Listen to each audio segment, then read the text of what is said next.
సరస్ మేళాలో ప్రదర్శనలు వీక్షించిన జిల్లా కలెక్టర్, నగర కమిషనర్.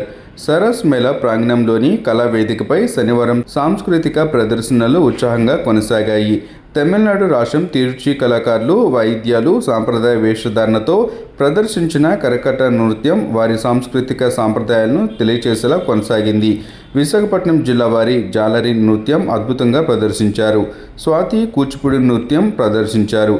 డిఆర్డీఏ ఉద్యోగులు పంజాబ్ భలే భలే నృత్యం ప్రదర్శించారు. సినీ గీతాల ఆలాపన, జానపద నృత్యం ప్రదర్శించారు.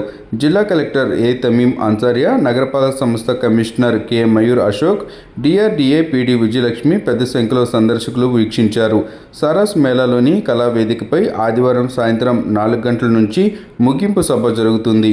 సాయంత్రం 6 గంటల నుంచి జమ్మూ వారిచే కాశ్మీరీ డ్యాన్స్, సాంప్రదాయ నృత్యాలు, కర్నూలు జిల్లా వారి చెక్క భజన ప్రదర్శన, కూచిపూడి జానపద నృత్యాలు ప్రదర్శిస్తారు.